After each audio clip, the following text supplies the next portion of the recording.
Hi there, welcome to another week of Counter-Strike game and skin market update. This is SkinomiCS2, and this video covers the 3rd to 9th of February 2025. Let's dive right into the headlines.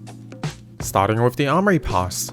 All items are relatively flat, apart from the character craft stickers, which saw ROI jump by 10%. This is due to the demand from more people crafting with these stickers. All items within the pass remain profitable. Equally flat are the Shanghai Major stickers, which are still within the in-game store with reportedly extremely poor sale numbers. The only capsule to be close to profitable are the Contender Team stickers, as rare Atom stickers remain expensive. Let's now talk about the sports glove Hedge Maze. These gloves have been growing in price and popularity in the last month, but it finally broke a milestone this week. The minimal wear condition of the Hedge Maze surpassed Pandora's box to become the most expensive gloves in that condition. Although Pandora's are still more expensive in other conditions, this does signify the popularity of Hedge Maze recently.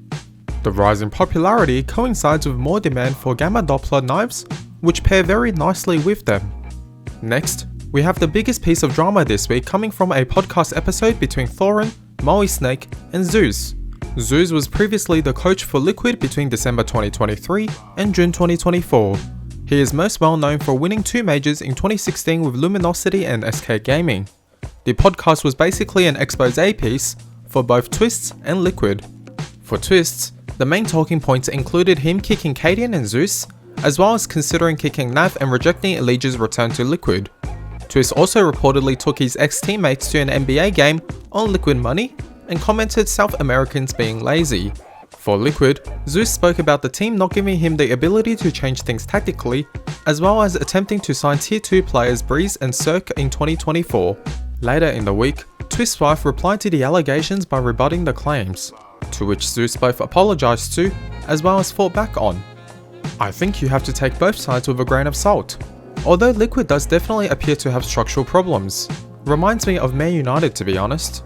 You can pause the video if you wish to read the comments made. I can foresee Twist stickers prices being affected by this chain of events, although I'm not sure which way. Moving forward now to Team Spirit, which signed the 9-year-old prodigy Amir Khan this week to its academy roster. Amir was promptly banned by FACEIT for 4 years as this news broke out, due to their policy having a minimum age requirement of 13 years old in order to play. Interestingly, Amir has quite a decent inventory as seen on the top right.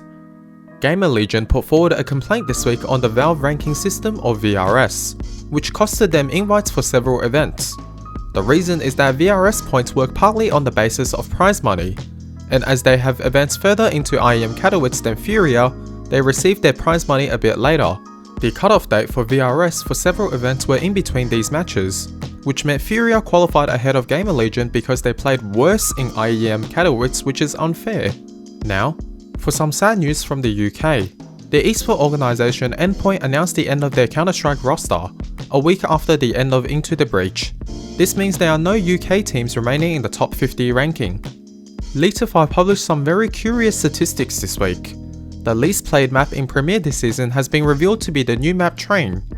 Intriguingly, the Premier map distribution actually perfectly aligns with the map distribution of the pro scene taken from IEM Katowice, apart from Nuke, which is immensely more popular in the pro scene, being the most played map ahead of Mirage. Leetify's statistics also show a general increase in terms of rank distribution. Previously, 20,000 points aligned with the global elite of CSGO, whereas now this number will be closer to 25,000. For Season 2, the average player lies somewhere between 10 and 15,000. Finally, let's move on to our weekly craft idea. I have a dinosaur craft for you this week based on the Amphosaurus. This craft is relatively simple, and if you use the field-tested version of the skin, the entire craft costs about $1.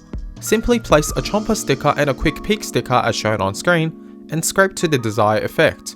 You create a lively peeking dinosaur. Switching gears now to the market. The SkinomiCS2 Index, which contains a list of items I used to represent the market, increased by another 1.68% this week.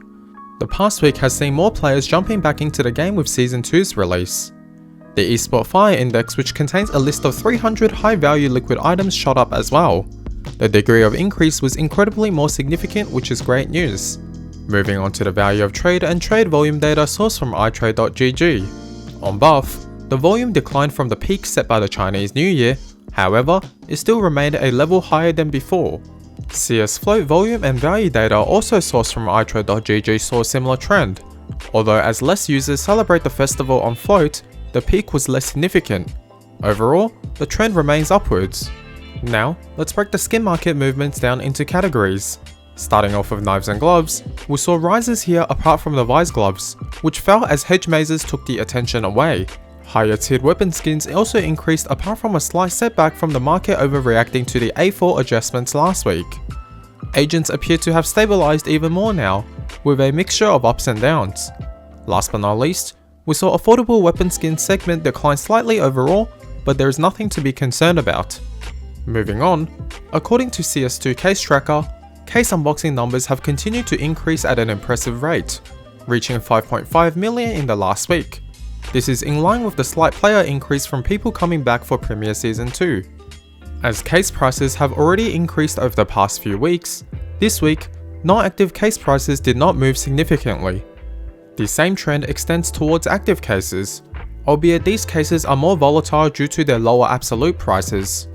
The recoil case did increase by 11.11%. Let's now take a glimpse at this week's biggest winners and losers. The biggest winners this week are quite unexplainable. The Rode J Holo have made a couple of appearances here as it has been very volatile. Others have just been pumps from a low volume. The losers this week are made up of predominantly Shanghai stickers as expected, with the Bullet Rain foil in third place as less people have been crafting with this sticker from 2018. Onto the top trades of the week sourced from the skin trading site iTrade.gg. Two Kato crafts adore the top two on buff. The first place is a Wild Lotus with 4 paper resin stickers, whilst the second place is a Dragon Lore with a Titan Holo on the scope. The third place is an Emerald Butterfly as usual. On CS Float, it was a boring week, with 3 Emerald Butterflies making up the top 3 list, each for about $15,000. Moving into game news, there were 2 updates in the week. There weren't many things to note apart from a quality of life update, which meant players with ranks a little further apart can now play together in Premier. Onto the pro scene, IEM Katowice will be decided between Vitality and Spirit at the time of this video. Spirit was able to take revenge on Na'Vi, whilst Vitality took down Mongols. Looking ahead, the broadcasting talent for Cluj-Napoca has been locked in. The attending teams are also confirmed with a minor change. Furio Raju and Imperial FE has been able to replace them in the lineup.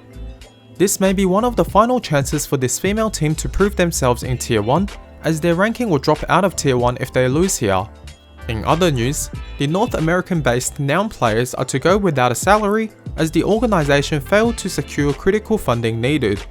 Maxstar left NIP after 5 months on the bench.